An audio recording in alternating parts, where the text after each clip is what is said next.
Good morning. हाय, hello, नमस्कार. मी शुभांगी पुन्हा एकदा स्वागत करते आपल्या चॅनलच्या एका नवीन व्हिडिओमध्ये. कसे आहेत सगळे? मजेत ना? सगळ्यांनी मजेतच असायला हवं आणि आम्ही सुद्धा खूप मजेत आहोत. 2-3 अशा कमेंट होत्या की तुझं जे न्यूबॉर्न बेबी तुझं रुटीन आहे तर ते दाखव. आता हे जे रुटीन आहे ते माहेरचं रुटीन आहे, कारण सासरी गेल्यावरती माझं पूर्णतः रुटीन चेंज होणार आहे. इकडं कसं मला फक्त पिल्लूसोबतच जेवढ्या काही गोष्टी आहेत तेवढ्याच मी करते, बाकीची सगळी जी कामं आहेत ती मम्मी करते. आणि माहेरी असल्यावरती खरंच आपल्याला ना खरंच खूप जास्त आराम भेटतो, म्हणजे काहीच कामं करायची गरज नाही. माझं जे असतं ना ते छोटं मोठं चालू असतं. आता म्हणजे माझं बेडशीट वगैरे ठीक करणं किंवा मग याचे पिल्लूचे जे कपडे असतील ते व्यवस्थित ठेवणं, ह्या सगळ्या गोष्टी चालू असतात. तर आज जे काही माझं रुटीन आहे ते मी तुमच्यासोबत शेअर करते. व्हिडिओ शेवटपर्यंत पहा. पिल्लूला एकीकडे ठेवलं, सकाळची वेळ होती आणि पटकन सगळे बेडशीट वगैरे आवरून घेतलं. त्यानंतर त्याचे जे कपडे होते, जे धुवायचे कपडे होते रात्रीचे सूचे हे ते काढून ठेवले आणि मग बाकीचे व्यवस्थित असे ठेवले. त्यानंतर ना मग जे म्हणजे पूर्णतः पसारा आवरून घेतला, त्याची गादी व्यवस्थित ठेवली. त्यानंतर ना ते झालं, मग त्याला सकाळचं कोवळं ऊन देते. आता बाळाला ना, लहान बाळांना कोवळं ऊन देणं खूप गरजेचं असतं. मग त्याच्यासोबत माझ्या इथे गप्पा चालू होत्या मस्त, कारण की तो ना आता 1.5 महिन्याचा झालाय आणि मस्त बघतो, हसायला लागतो. आता थोडंसं भरपूर काही गोष्टी तो शिकलाय, नजर पण आली आहे त्याला, म्हणजे खूप काही गोष्टी त्याला आता कळायला लागल्यात पहिल्यापेक्षा. तर मस्त त्याच्यासोबत गप्पा मारल्या उन्हामध्ये. घरामध्ये खिडकी उघडली की मस्त घरात ऊन येतं, मग तिथं त्याच्यासोबत माझ्या गप्पा चालू होत्या. ते झालं, मग मी माझ्यासाठी चहा बनवला, कारण की ना मम्मीने त्यांनी चहा वगैरे ते सगळेजण पिले होते. मग माझ्यासाठी मी बनवला आणि मग मस्त असा चहा घेतला.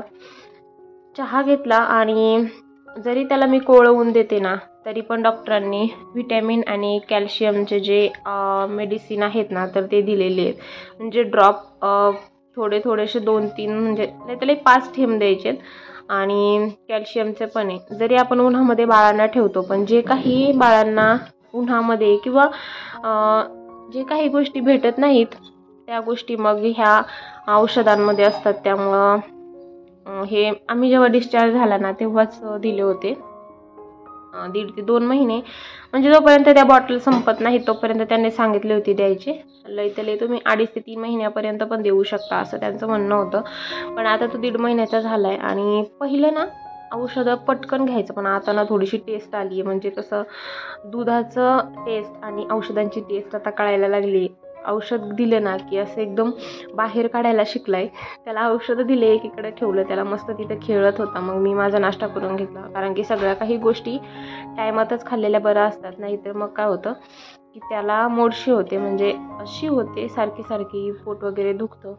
मग त्याच्यासाठी ना मी इथे मस्त असा मम्मीने पातळ रवा बनवला होता, मी तो खात होती. आणि शौर्यासोबत माझ्या गप्पा चालू होत्या. तो म्हणत होता की आजी तुला असं काय खायला बनवते रोज आणि तुला ते कसं खावंसं वाटतं, कारण की तो म्हणायचा आपल्या घरी चल आपण मस्त बनवू, तुला हे खायचा कंटाळा येत नाही का. तेव्हा मला तिथं हसायला येत होतं. खाऊन घेतल्या, सकाळचा नाश्ता झाला आणि त्यानंतर ना मग मी आंघोळ केली. आता मस्त हेअर वॉश केलेला होता. पहिलं कसं आठवड्यातून 2दा तरी हेअर वॉश करायचे.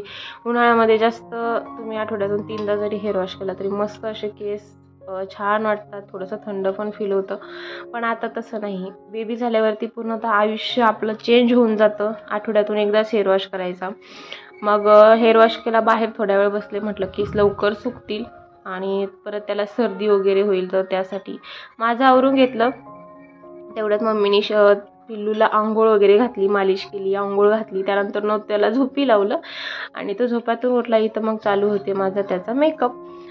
तर आता ना म्हणजे तू खूप असा हे झालाय, म्हणजे त्याचं पहिलं कसं झालं होतं ना तेव्हा सारखं झोपायचा. आणि छोटी मुलांना खरंच पहिल्यापासून त्याने मला त्रास वगैरे काही दिला नाही, पण आत्ता ना बऱ्यापैकी त्याची झोप आता कमी झाली आहे. जास्त वेळ खेळतो आणि कमी वेळ झोपतो असं झाले. आता इथून पुढे ना असंच होणार.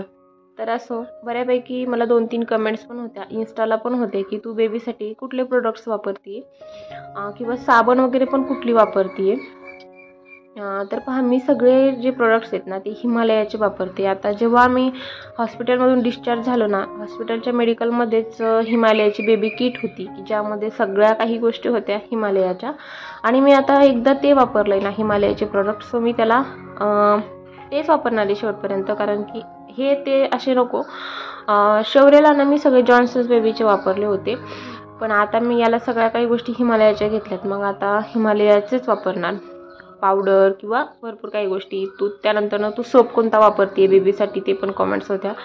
सो मी सोप पण हिमालयाचाच वापरते. आता इथे पाहू शकता तुम्ही बेबी वाईप्स आहेत ते पण हिमालयाचे आहेत. आता ही किट होती त्यामुळे सगळ्या गोष्टी हिमालयाच्या आहेत. Baby massage oil, baby shampoo, baby lotion आणि डायपर रॅश क्रीम, यामध्ये 2 गोष्टी नव्हत्या, म्हणजे त्या ठेवून दिलेल्या होत्या बॅगमध्ये. मग मी त्या काही घेतल्या नाही. म्हणजे बेबी सोप आणि बेबी पावडर अशा सगळ्या गोष्टी एवढ्या अशा हिमालयाच्या आहेत. सो ठीक आहे, या ब्लॉगच्या छोट्याशा असाच सेंड करते.